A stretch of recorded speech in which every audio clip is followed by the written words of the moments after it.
একটা বিষয় বলি, ইরানের নেতৃত্ব কিভাবে সাজানো সেটা আমরা সবাই জানি। তো ইসরায়েল যে পদ্ধতিটা নিয়েছে যে তাদের শীর্ষ নেতৃত্বকে খুন করা বা মেরে ফেলা গোয়েন্দার মাধ্যমে, এগুলা কিন্তু কাপুরুষোচিত। এগুলা ইসরায়েলই করে, ইসরায়েল এটা করে, ভিতরে গোয়েন্দা ঢুকিয়ে দেয় এবং কাপুরুষোচিত হত্যা করে, কাপুরুষোচিত ভাবে। এটা আন্তর্জাতিক ভাবে যুদ্ধ নীতির পরিপন্থী। তো আমি যে জিনিসটা বলবো যে এইভাবে যদি 2 বছর ধরেও নেতা মারে ইসরায়েল মানে ইরানের, আমার মনে হয় না যে ইরানের কোন রকম ক্ষয়ক্ষতি হবে। ইরানের প্রশাসন, ইরানের যুদ্ধ এখন মূলত ইনফ্যাক্ট চলে গেছে আইআরজিসির হাতে। আইআরজিসি প্রশাসনও চালাচ্ছে এবং কি চালাচ্ছে আরেকটা, এবং যুদ্ধ চালাচ্ছে। আপনি আজকের একটা ইন্টারভিউ দেখলাম, ফরিদ জাকারিয়া, তাকে আপনারা চেনেন, আগে সিএনএন এ কাজ করতো, এখন আমেরিকাতে আছে এবং বিশ্ববিখ্যাত অ্যানালিস্ট, ডিফেন্স অ্যানালিস্ট। ফরিদ খুব ভালো বলেন। তো ফরিদ একটা কথা বলেছে যে ইরানের মূলত শাসনটা চলে গেছে এখন আর্মিদের হাতে, অর্থাৎ আইআরজিসির কাছে। আইআরজিসি হলো আর্মি, আর্মিরা এখন দেখছে। মিলিটারি রেজিম কিন্তু অনেক স্ট্রং, অনেক রিজিড, অনেক স্ট্রং, অনেক রিজিড, অনেক ফর্মিডেবল। তো সেইখানে ইসরায়েল এবং আমেরিকা যে রাস্তায় এগোচ্ছে, এখানে ইরানকে পরাভূত করতে পারবে না, যুদ্ধের কোনো কনক্লুশন ড্র করতে পারবে না। সবচেয়ে বড় কথা হলো ডোনাল্ড ট্রাম্প যে রেকি করেছিলেন ইরান সম্পর্কে এবং যে রিপোর্টটা তার কাছে গিয়েছিল, এটা ভুল। ওনাকে রিপোর্ট দেওয়া হয়েছিল যে বড়জোর 4 থেকে 7 দিন সময় লাগবে। এই হিসেবে উনি একটা স্টেটমেন্টও দিয়েছিলেন যে I will take not more then 1 week to draw the conclusion of this war. কিন্তু অ্যাকচুয়ালি এটা হয় নাই, কারণ ইরান সম্পর্কে তার যে গোয়েন্দা রিপোর্টটা ছিল ওটা ছিল ভুল। আক্রমণ করতে গিয়ে দেখি কি না, ইরানের যে প্রস্তুতিটা অনেক, এটা 30-35 বছরের প্রস্তুতি। ইরান ডিটারমিন ছিল যুদ্ধ আমেরিকার সঙ্গে এবং ইসরায়েলের সঙ্গে করতেই হবে। সেই হিসাবে এই প্রস্তুতিকে আসলে ভেঙে ফেলা, আপনার মিসাইলের দিকে চিন্তা করেন, তারপরে ড্রোনের দিকে চিন্তা করেন, তারপরে অ্যান্টিসেপ্টর তৈরি করার ক্ষেত্রে চিন্তা করেন, সব দিক থেকে ইরান যে এতটা সুসজ্জিত, it was not reported to Donald Trump as well as Netanyahu. এখন সমস্যা হচ্ছে যে আপনি দেখলেন তো যে নিরাপত্তা প্রধান আমেরিকার, উনি রিজাইন করেছেন এবং রিজাইন করার সময় উনি বলছেন আমি আর পারছি না, আর এই যুদ্ধটাকে আমি কিন্তু নেওয়া তো কোনো বিষয় মনে করছি না। 2 নম্বর, উনি যেটা বলেছেন যে এটা আমেরিকার ইন্টারেস্টে কোনো যুদ্ধ হচ্ছে না, বরং এই যুদ্ধে আমেরিকা একটা নাজুক অবস্থায় পড়েছে। আপনাকে মনে করতে হবে এই যুদ্ধ কিন্তু অর্থনৈতিক যুদ্ধ।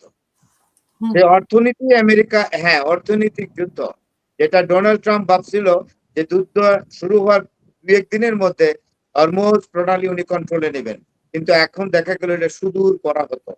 এবং এই হরমুজ প্রণালী উনি কন্ট্রোলে নিতে গিয়ে প্রমাদ দেখেছেন। সবচেয়ে বড় কথা যে হরমুজ প্রণালী দিয়ে আমেরিকা এবং ইসরায়েলের শিপ বন্ধ হয়ে গেছে, এবং হরমুজ প্রণালী অন্যান্য ইউরোপিয়ান পাওয়ারদের কাছে আপনার করে ওপেন করে দিচ্ছে।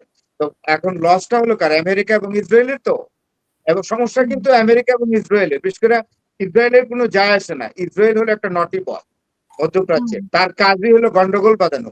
কিন্তু আমেরিকা তো একটা রেসপন্সিবল স্টেট।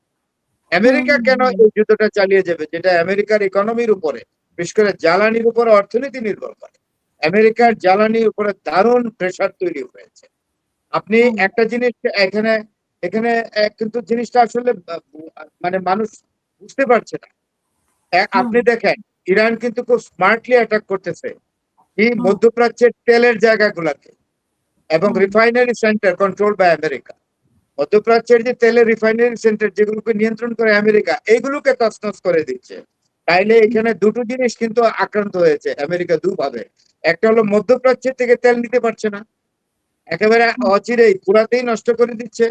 আর এই তেল যে রপ্তানি মানে আমেরিকার দিকে নিয়ে যাবে শিপে, সেই শিপে নিয়ে যাওয়ার যে হরমুজ প্রণালী, যেটা এটাকে life line of the energy বলা হয়, সেটাও তো বন্ধ করে রাখছে আমেরিকান শিপ।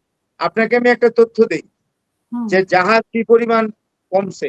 আজ এই গত বছর 1000 জাহাজ গেছে তেলবাহী হরমুজ প্রণালীর উপরে, এইবার গেছে মাত্র 70টা। আপনি বুঝতে পারছেন যে আপনার ওয়াইল ভেসেলের রানিং কতটা কমে গেছে? এবং এইটা সমূহ আমেরিকার অর্থনীতির উপরে কিন্তু প্রভাব ফেলছে হুম এবং হুম অত্যন্ত ভয়ানক প্রভাব পড়ছে। এটা যে কত বড় সমস্যা তৈরি করছে এটা মানে বলারই অপেক্ষা রাখে না। এই জন্যই হুম বললাম যে ইরানের প্রকৃত ক্ষমতা হলো আইআরজিসির হাতে, আর্মির হুম হাতে। সোজা কথা, army is controlling everything in Iran. এখানে লারিজানি, সোলেমানি বা আরো যারা যারা মারা যাচ্ছেন এগুলো কোনো ম্যাটার করে না, তো তারা কিসে সিভিলিয়ান যায় আসে না। লিডার, আপনি ম্যাটার তো করে না। আগেই বলেছেন যে এরকম স্তরে স্তরে নেতা সাজানো আছে তাদের, জি, কর্মকর্তা সাজানো আছে। সো এগুলা তো তারা বহু বছর থেকে প্রস্তুতি নিয়ে রেখেছে, যেগুলো হ্যাঁ, কিছুই যায় এটা আসে না। এটা কোনোভাবেই আপনার আর যুদ্ধের মধ্যে একটা জিনিস থাকে, যুদ্ধ হুম যুদ্ধ কিন্তু তিনটা কৌশল অবলম্বন করছে যুদ্ধ অবস্থায়। এটা হুম শত্রুপক্ষ দুই দিক থেকেই, মিত্রপক্ষ দুইটাই করে। একটা হলো প্রপাগান্ডা, একটা হলো অতিরঞ্জন, আর একটা হলো তথ্য গোপন করা। এগুলো হুম ওয়ার স্ট্র্যাটেজি। এটা হুম আমেরিকাও করে, ইরানও করে। তো হুম সুতরাং যে রিপোর্ট গুলো আমরা, আর ইসরায়েল তো তার সমস্ত রিপোর্টিং বন্ধ করে দিয়েছে, তাই না? ইসরায়েল হুম ইতিমধ্যেই আপনার মিডিয়ার উপরে এমবার্গো দিয়েছে, কেউ ফুটেজ টুটেজ দিতে পারবে না ইত্যাদি। এগুলো একটা বড় ধরনের সমস্যা তৈরি হচ্ছে। এখন আমরা যারা আমজনতা, আমরা এমন একটা অবস্থায় আছি যে we are not getting the proper news and proper report.